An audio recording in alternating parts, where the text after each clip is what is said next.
Winter morning, শীতের সকাল। কুয়াশাচ্ছন্ন আকাশ, সবুজ পাতার ওপর শিশির বিন্দুগুলোর জমে থাকা। প্রকৃতির অপরূপ এই সাজগুলো হয়তো গ্রীষ্মের গ্লানিগুলোকে মুছে দেওয়ার জন্যই এসেছে।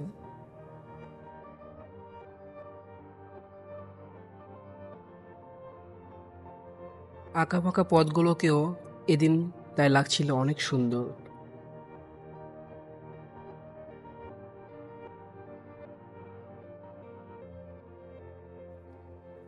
শীতের আমেজকে সম্পূর্ণরূপে বরণ করতে তাই প্রকৃতিও কমতি রাখেনি কোনো কিছুরই। প্রাকৃতিক সৌন্দর্যের রানী ফুল, যে তার মুগ্ধতা দিয়ে প্রাকৃতিক নৈসর্গের সৌন্দর্যকে নিয়ে যায় তার সর্বোচ্চ শিখরে।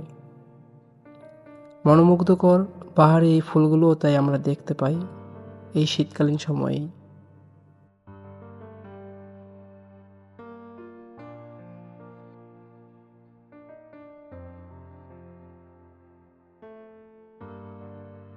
বছরের প্রথম কুয়াশাচ্ছন্ন আকাশের মজা নিতে বেরিয়ে পড়েছিলাম শখের বাইকটি নিয়ে। চালানোর সময় একটু পরপরই হারিয়ে যাচ্ছিলাম ঘন কুয়াশার আড়ালে। সত্যি এ একগুচ্ছ সুন্দর অনুভূতি। একটু পরপর রাস্তার দুপাশে দেখা মিলছিল সুন্দর সুন্দর ফুলগুলো, আর আমিও নেমে পড়ছিলাম সেগুলো হাত দিয়ে ছুঁয়ে দেখতে।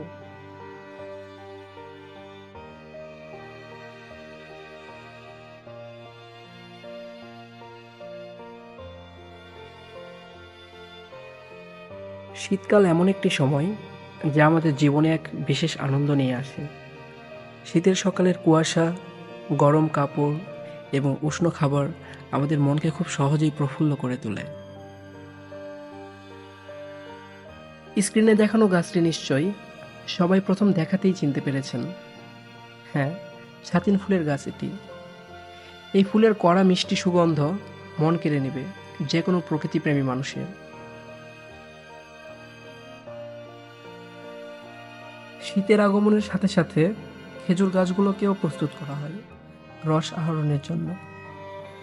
আর আমরা যারা গ্রাম বাংলায় বেড়ে উঠেছি তাদের সবারই স্মৃতি জড়িয়ে আছে খেজুর গাছের এই ডালগুলোর সঙ্গে। ছোটবেলায় অপেক্ষা করতাম কবে খেজুর গাছগুলোর ডাল কাটা হবে আর সেগুলো দিয়ে ঘোড়া গাড়ি বানিয়ে খেলবো। কতই না সুন্দর ছিল ছোটবেলার এই স্মৃতিগুলো। নিশ্চয়ই আমার মতো আপনারাও মিস করেন ছোটবেলার মায়ামাখা স্মৃতিগুলোকে।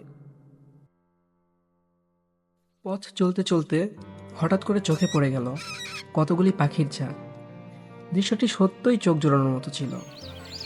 প্রকৃতি কতটা উদার হলে এত সুন্দর হতে পারে, এটাই তার নিদারুণ উদাহরণ।